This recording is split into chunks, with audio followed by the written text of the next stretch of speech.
Je discute de ce témoignage du premier ministre Trudeau avec notre panel de journalistes. Marie Vastel du Devoir, Joël Denis Bellavance de la presse et Mélanie Marquis de la presse canadienne. Alors, bonsoir à vous trois. Est-ce que le témoignage, Marie, de M. Trudeau vient tourner la page à l'affaire SNC-Lavalin? Je pense que ça dépend à qui vous posez la question. Ouais. Je pense qu'on l'espère dans l'entourage de M. Trudeau. Je pense qu'on n'en est pas convaincu dans l'opposition, mais aussi chez certains libéraux. Il faut dire que l'entourage du premier ministre avait mis la barre assez haute en annonçant en amont cette sortie du premier ministre. On parlait même ce matin d'une adresse à la nation, Monsieur Trudeau qui allait s'expliquer. Finalement, c'était peut-être en deçà des attentes. Et je vous dirais que Gerald Butts, hier, dans son témoignage au comité de la justice, avait semblé apaiser quand même la situation en apportant un éclairage différent sur ce qui se serait passé, selon lui ou selon Mme Wilson-Raybould. Les libéraux à qui j'ai parlé semblaient assez rassurés suite au témoignage de M. Butts. Et l'explication de M. Trudeau ce matin n'a pas apporté grand-chose de nouveau. Il ne s'est pas excusé, dit regretter cette érosion de confiance là, entre son bureau et Mme Wilson-Raybould, mais pour le reste, il laisse entendre qu'elle manquait un peu d'ouverture dans ce dossier-là et que ce n'est pas lui qui est à blâmer. Joël Denis, il aurait dû s'excuser? Du moins, c'est ce qu'on entend de la presse anglophone qui en fait une analyse. Je pense que pour cette presse anglophone, des excuses auraient été de mise. Il y a certaines choses quand même qu'on a appris ce matin, c'est que de la bouche du premier ministre, à savoir que M. Trudeau estimait que la décision qu'avait prise Mme Jody Wilson-Raybould de ne pas offrir un accord de réparation à SNC n'était pas finale à ses yeux parce qu'il lui avait demandé d'aller évaluer d'autres options, ce qu'elle s'était engagée à faire, mais elle aurait quand même pris sa décision finale dans les jours suivants, selon la version de M. Trudeau. Donc ça, c'est un élément intéressant, je pense, à ne pas négliger. Maintenant, il a aussi confirmé ce que Mme Wilson avait dit, Raybould avait dit, à savoir que M. Trudeau était un député de Papineau. Et M. Trudeau a porté une justification à savoir que c'était normal pour lui d'évoquer... C'était pas partisan. C'était pas partisan, voilà. Et donc ça jette un éclairage assez intéressant aussi à l'affaire. Mélanie, est-ce qu'on va tourner la page à la suite de ce témoignage sur l'affaire SNC-Lavalin? Je pense que la chose sur laquelle tout le monde s'entend, c'est que le témoignage est venu très tard. Gerald Butts avait mis la table hier en comité, au comité permanent de la justice.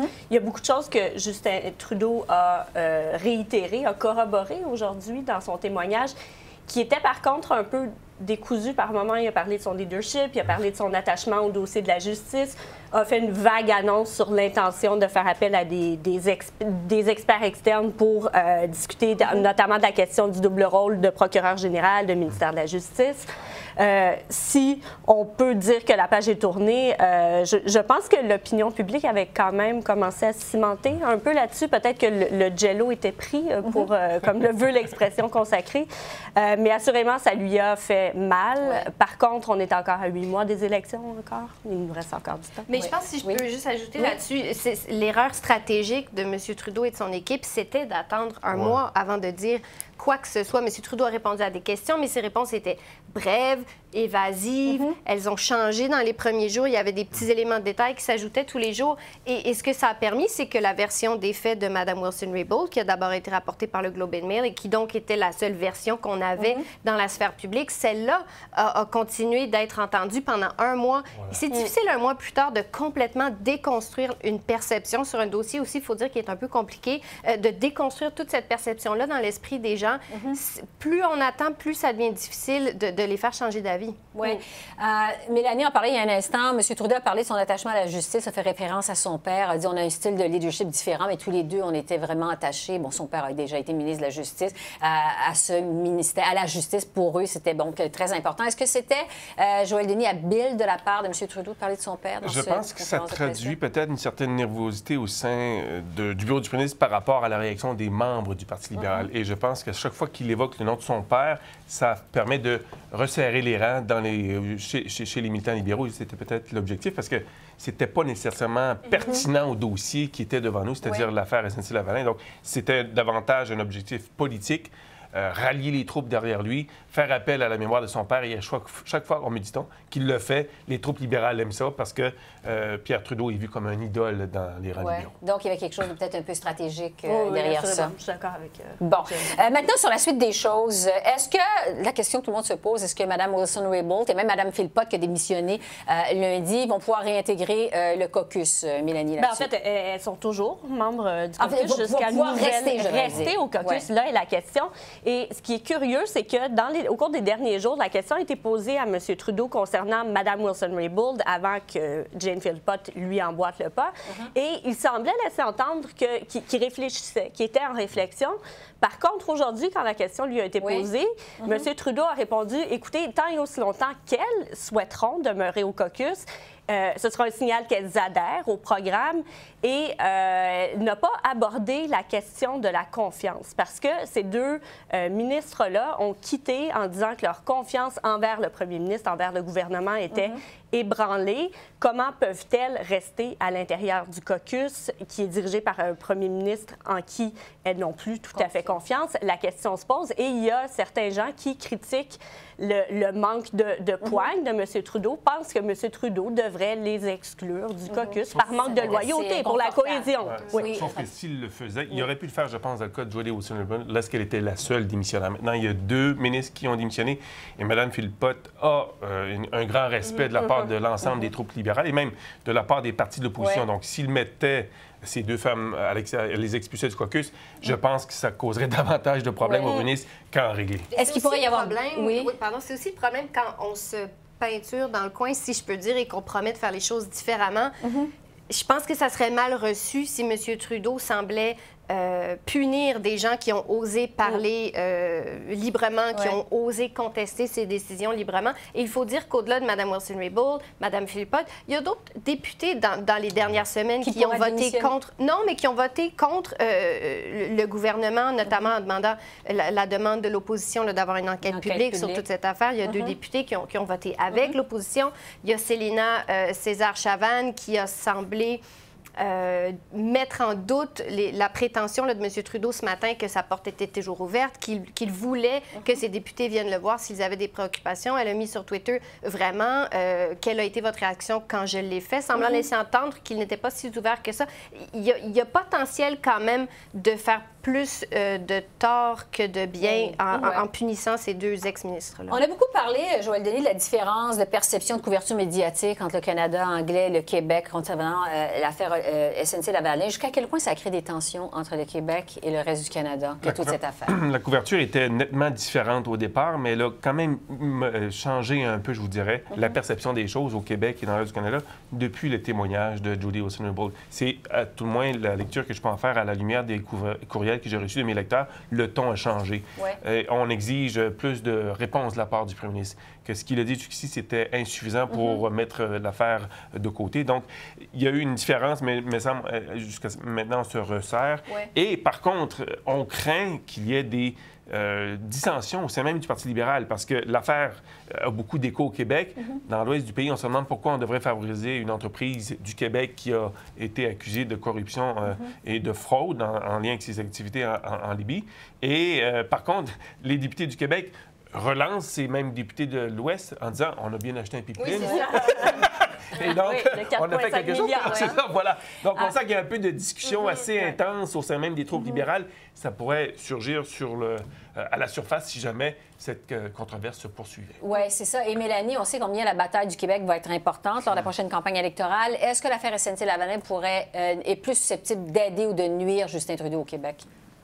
A priori, je pense que je dirais que c'est davantage susceptible de l'aider parce qu'il défend le Québec. Mais soit dit en passant, SNC-Lavalin, oui, c'est une entreprise québécoise, mais il y a des milliers d'emplois ailleurs aussi au Canada. Il y en a en Ontario, en Colombie-Britannique. Donc, ce n'est pas qu'au Québec. Le reste ailleurs. Voilà. Et donc, en se portant défenseur de SNC-Lavalin, peut-être que M. Trudeau va aller chercher des points. En même temps, ça risque de déplaire à certains qui disent que SNC-Lavalin, c'est une entreprise qui est corrompue, bon, qui a des choses à se reprocher. Mais ce qui va l'aider, c'est la division. Et il va falloir voir aussi comment les conservateurs vont réussir à tirer leur épingle du jeu dans tout ce dossier-là. Parce qu'à la lumière de tout ce qui a été dit relativement à SNC-Lavalin depuis un mois, peut comprendre ou est-ce qu'on doit comprendre que ça va être difficile de régler avec un accord à l'amiable pour SNC-Lavalin afin de lui éviter un processus, une procédure judiciaire? Marie? Je ne sais pas quelle était la stratégie derrière ces fuites qui ont mené à toute cette affaire, mais c'était peut-être effectivement d'éviter que SNC-Lavalin s'en tire avec un accord de réparation, parce que plus on en parle, plus il est délicat pour le gouvernement, bien que Gerald Butts l'ait dit encore hier, oui, c'est toujours une possibilité, et que des ministres aient dit la même chose la semaine dernière.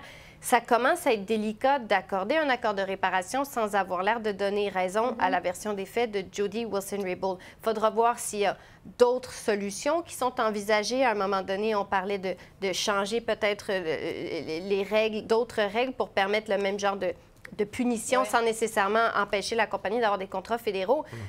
Je pense la stratégie pour les libéraux sera de voir qu'est-ce qui a gagné au Québec. Et là où ça nous cause des torts électoralement, est-ce que vraiment on a tant que ça à perdre? Si c'est dans les prairies, on n'allait pas rafler tous les sièges des prairies. De toute façon. Peut-être que c'est un prix qu'on est prêt à accepter de payer pour avoir, en revanche, plus d'appui au Québec. Joël Denis, pensez-vous que c'est fini pour un accord à l'amiable? En tout cas, je ne voudrais pas être dans les souliers du nouveau ministre de la Justice, David Lametti, parce que je pense que c'est devenu une tâche politiquement impossible. Je pense que c'est devenu politiquement impossible de faire cet accord-là en ce moment. Il faudrait peut-être attendre les prochaines élections avant d'aller de l'avant pour calmer un peu la tempête si les libéraux obtiennent un deuxième mandat majoritaire. Mais, et si jamais on devait aller de l'avant, ça se trouvait, comme Marie disait, à accréditer la thèse de Jody Wilson qu'elle a été tassée simplement pour faire place à quelqu'un qui serait plus susceptible de dire oui à un tel demande. Mélanie, rapidement là-dessus, parce que qu'est-ce que vous en pensez? En même temps, c'est peut-être pas anodin que certains ministres aient commencé à faire un peu plus de pédagogie sur ce qu'est un accord de poursuite suspendu, ce qui n'avait pas été fait. Vous savez que ça a été inclus, ça a été enfoui dans un projet de loi omnibus du budget. Et récemment, il y a François-Philippe Champagne qui l'a fait. Il y a Marie-Claude Bibeau qui l'a fait aussi vendredi dernier lors du remaniement ministériel. Alors, peut-être que les libéraux là, sont en train, à ce chapitre-là, de reprendre un peu là où de corriger un peu ce qu'ils auraient dû faire. Là, ce qu'ils ont manqué au départ. On n'a pratiquement plus de temps, mais je veux quand même vous entendre là-dessus quelques secondes chacun. Est-ce que ça fait 4 semaines qu'on ne parle que de ça à Ottawa, l'affaire SNC-Lavalin? Est-ce que la population suit toujours et est en train de décrocher? Est-ce qu'on est en train de s'installer dans une espèce de SNC-Lavalin fatigue? Marie, qu'est-ce que vous en pensez? Je pense qu'il y a encore une incompréhension, en fait, du fait que personne ne sait trop c'est quoi un accord de poursuite suspendu, qu'est-ce qui est reproché à SNC-Lavalin. Il y a tout plein de dates qui sont évoquées avec toutes ces rencontres entre Mme Wilson-Raybould et des gens du bureau du premier ministre. C'est un peu confus dans l'esprit des gens. Je ne suis pas sûre que c'est le scandale le plus simple à comprendre et sur lequel il est le plus facile de se faire une idée. Et donc, il y en a, je pense, qui se demandent est-ce que c'est une tempête dans un verre d'eau parce qu'ils ne saisissent peut-être pas toute la complexité. Justement, Joël Denis, est-ce que c'est ce qui fait les électeurs sont en train de décrocher sur cette affaire-là? Je ne crois pas. Je pense que ça fait partie d'une conversation nationale. Pour donner un exemple tout à fait simple, quand je joue au hockey, mes collègues de mon équipe de hockey me parlent de ce dossier-là dans un vestiaire de hockey. Donc, si ça se parle dans ce cas-là, je présume que la conversation est assez répandue et que les gens se posent de nombreuses questions. Mélanie? Oui, c'est ça. Moi, je ne joue pas au hockey, là, mais j'ai fait le test par texto. Des fois, j'envoie des textos pour voir si certains enjeux sortent de la bulle d'Ottawa et j'ai l'impression que celui-là, oui. Je suis d'accord avec Marie que ce n'est pas quelque chose de simple à comprendre.